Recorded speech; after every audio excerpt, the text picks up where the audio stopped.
Jauh di utara Tanzania, ada sebuah danau yang, wow, warnanya semerah darah, namanya Danau Natron. Kelihatannya sih indah banget ya. Tapi jangan terkecoh, danau ini punya reputasi yang, jujur aja, serem banget. Katanya nih, ada danau yang bisa mengubah hewan jadi batu. Hah, beneran gak sih? Kedengarannya kayak cerita horor ya. Tapi foto-foto hewan yang jadi kaku kayak patung di pinggir danau ini tuh nyata dan viral banget. Jadi, apa sih rahasia di balik Danau Natron ini? Yuk, kita cari tahu bareng-bareng. Oke, pertama-tama, untuk ngerti kenapa danau ini begitu sakti, kita harus kenalan dulu sama tetangganya. Ternyata rahasianya ada di sebuah gunung berapi yang super unik di sebelahnya. Yap, ini dia sumber kekuatannya. Aldinho Lengai. Dan ini bukan sembarang gunung berapi loh. Ini satu-satunya di seluruh dunia yang lavanya bukan lava biasa, tapi lava langka yang namanya natrokarbonatit. Nah, lava inilah yang penuh dengan natrium karbonat. Ingat-ingat ya nama itu, soalnya ini bahan utama yang bikin Danau Natron jadi super aneh. Coba dilihat gambar ini, keren banget kan? Lava yang tadinya warnanya hitam pekat, cuma dalam beberapa hari aja, setelah kena udara, langsung berubah jadi bubuk putih. Ini nunjukin betapa aktif dan reaktifnya mineral-mineral yang akhirnya ngalir masuk ke danau. Ajaib ya? Oke, jadi apa yang terjadi kalau bubuk-bubuk reaktif tadi nyampur sama air danau? Nah, disinilah bagian kimianya yang super ekstrim dimulai. Pertama, pH-nya. Air di Danau Natron ini pH-nya bisa sampai 10,5. Tinggi banget. Biar kebayang, air minum yang biasa kita minum itu kan pH-nya sekitar 7, netral. Jadi bisa dibayangin kan, bedanya sejauh apa? Ini jelas berbahaya. Biar lebih gampang lagi bayanginnya, tingkat basa atau alkalinnya itu mirip sama cairan pembersih amonia yang suka ada di rumah. Sifatnya itu kaustik. Artinya, ya bisa membakar kulit dan mata. Makhluk hidup biasa yang nggak punya adaptasi khusus, wah bahaya banget kalau kena air ini. Eits, nggak cuma itu, suhunya juga bisa panas banget sampai 60 derajat Celcius. Coba bayangin deh, airnya udah kayak cairan pembersih, terus panas pula. Bener-bener lingkungan yang super mematikan kan? Nah, ini dia kuncinya. Nama danau ini kan natron. Itu dari mineral utamanya si natrium karbonat tadi.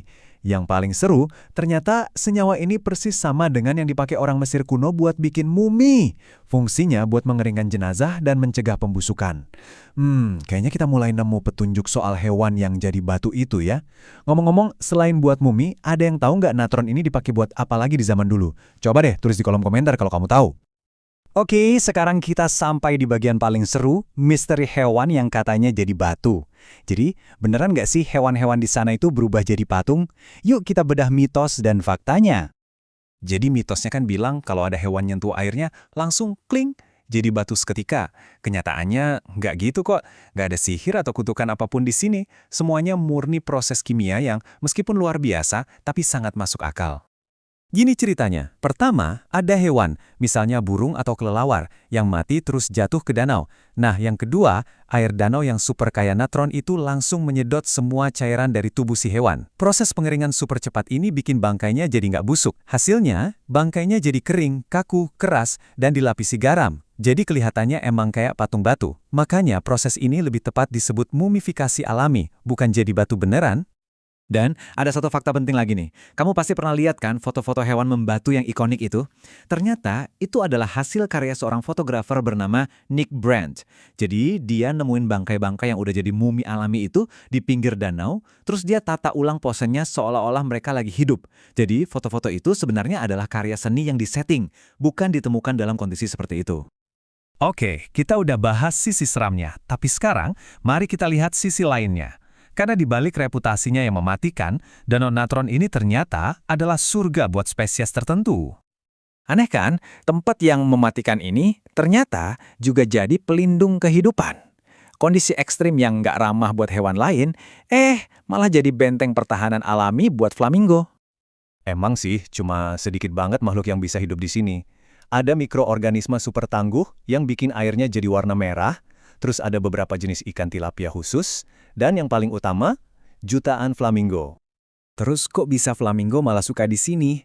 Jawabannya simple, predator nggak berani deket-deket. Airnya yang pedih dan pulau-pulau garam di tengah danau itu jadi pagar alami. Makanya, Danau Natron jadi tempat berkembang biak paling penting sedunia buat jutaan flamingo. Mereka bisa makan alga sepuasnya dan besarin anak-anak mereka dengan tenang. Nah, jadi penasaran deh, kira-kira flamingo punya adaptasi super apa ya sampai kulit kakinya nggak melepuh? Coba tebak di komentar yuk! Nah, dari semua cerita tadi, apa sih pelajaran yang bisa kita petik dari Danau Natron yang super unik ini? Danau Natron itu bukan tempat terkutuk atau aneh doang. Ini tuh ibarat laboratorium alam raksasa. Para ilmuwan, khususnya yang mempelajari kehidupan di luar angkasa, suka banget meneliti danau ini buat ngerti sejauh mana sih batas kehidupan bisa bertahan di kondisi yang paling ekstrim. Dan ini membawa kita ke pertanyaan yang lebih besar lagi. Kalau kehidupan aja bisa nemuin cara buat bertahan di tempat se-ekstrim Danau Natron, kira-kira mungkin nggak ya kehidupan juga ada di planet-planet lain yang kondisinya sama ekstrimnya? Menurut kamu gimana? Semua informasi yang kita bahas tadi dirangkum dari berbagai sumber terpercaya, baik dari media sains maupun jurnal ilmiah, supaya ceritanya lengkap dan akurat. Makasih banyak ya udah menyimak, sampai ketemu lagi di pembahasan seru berikutnya.